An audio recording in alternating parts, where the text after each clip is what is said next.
It's folks who really should never be in a shelter. No one should be in a shelter, but we lose as soon as people enter shelter, who are often even middle class and like fully work professionals in their middle country, class in coming the in and being shelter. exposed to an environment that people experience trauma pretty quickly. And so how do we prevent that from happening and people getting stuck? How about the criminalization? Thank you very much. I'd be particularly interested in this because I've been part of many private refugee sponsorships, and the difference in the outcomes is quite dramatic. So thank you so much. And I know the city staff are working with you in Matthew House and the Catholic Center for Immigrants, so I'm very excited about that project. I think it holds a lot of potential, and we're hoping for federal funding to help us do that.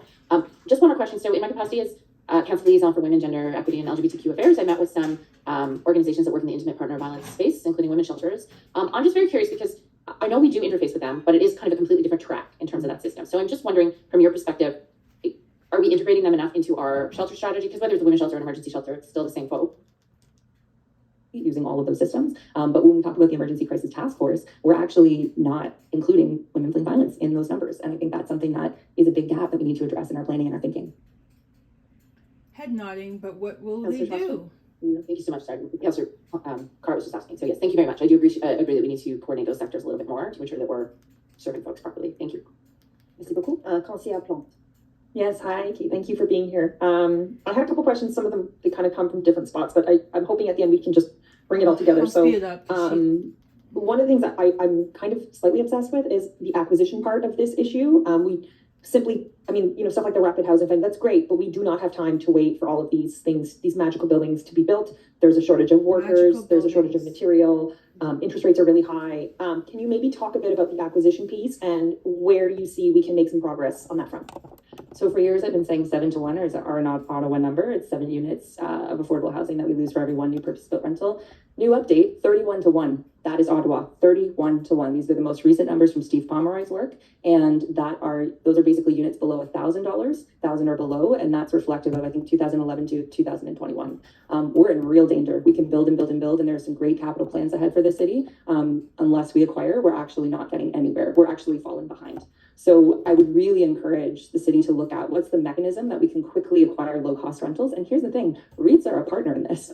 They want to offload those buildings. They actually are advocating at the federal level to have an acquisition fund so that they can offload those properties. So the moment is now. Like, this is really an opportunity to lean into that. And that was actually one of our platform Thanks for the Starts with Home campaign. But at the local level, we do need a mechanism to do that. And I know that, the Land Trust, there's been one opportunity, which is fantastic. But to do the work on figuring out, okay, how do we do this? How do we do it quickly?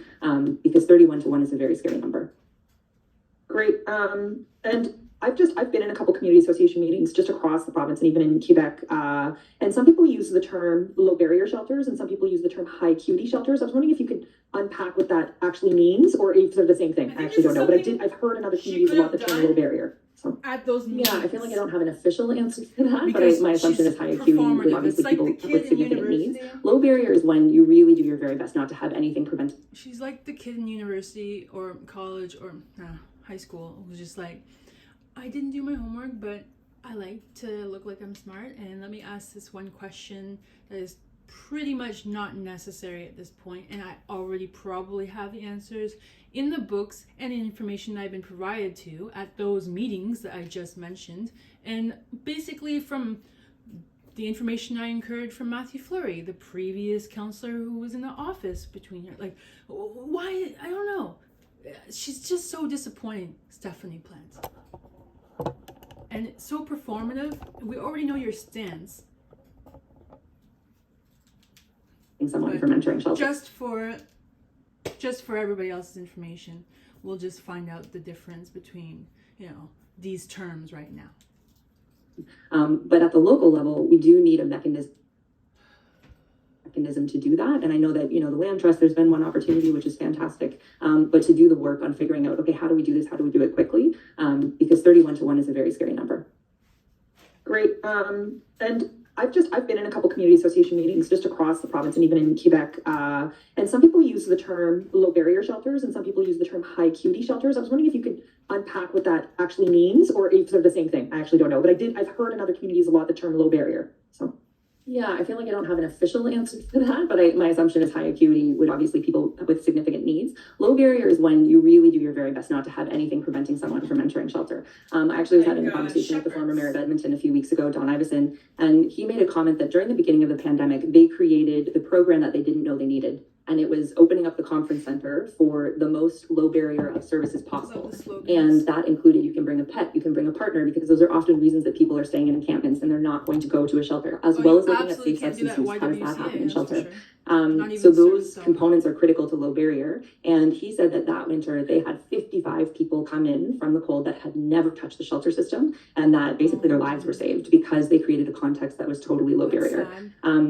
That's a much bigger, important conversation for us to have. But I really think, Ottawa is the only city in the province that's actually enforcing shelter standards, which is great, and we should have that. And then I think that gives us a framework to have a longer conversation. I'd like a fact check. Because then we need to figure out what is defined as a shelter here.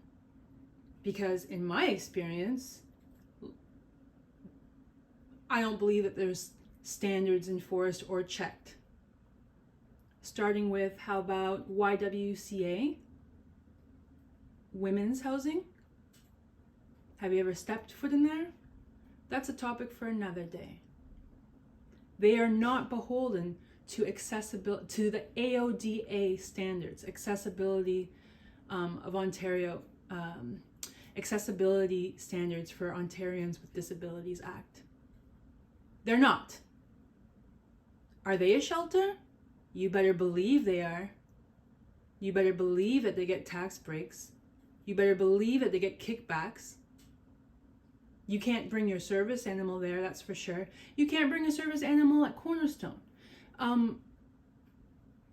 I would like a fact check on that. I'm not going to do the fact check because I'm not paid to do that. But in my experience, which is a lot, that's false. Or it's bogus. It's a bogus claim. Let's define, it's semantics. It starts to be semantics. What are the standards then? What is defined as a shelter? So you mean to tell me that when I go into Cornerstone, is there going to be a standard where I can access, I can have service in the language of my choice? Because I highly doubt that. What a low barrier context would look like. But thank you for flagging that. It's a really important piece of the puzzle. No problem. And I also wanted to continue on that conversation because I went to see Jitemi with Councillor Carr a couple weeks ago in Gatineau, and it was like entering a different universe. So they have a maximum cap of 50 because they believe in smaller scale shelters. They have monthly dinners with the community and businesses, and they have something called 15-15 where you're allowed to stay for 15 days and then you have to leave for 15 days. And when I asked the executive director, Lise Paradis, why, she said, well, I just don't want anyone to get comfortable here. And she said they actually have data that they rehouse people a lot quicker with the 15-15. So I was just wondering if, for people who that might not make sense or may seem almost kind of cruel, why you're rehousing people quicker in that context. This is not the place. Yeah, so the largest shelter in North America is the Calgary Homeless Shelter. I feel like I'm getting the name wrong. Sandra Clarkson's the ED there. And within a 2-year period, they switched to that model. Not necessarily 15-5, but a very extremely housing focused model. How does she not know They reduced their numbers by 50%. How does she not know? Wow. She should know these things because her campaign, Stephanie Plant's campaign, Plants, whatever, her campaign was based on getting the support from pretty much older community members, older residents in Vanier, and some young families, some families like that, some of the people that she lives around, which definitely not around here because her office is very far, but I digress. Her campaign and why she won over Laura Shantz was because she promised that she would not allow another shelter in here, in Vanier.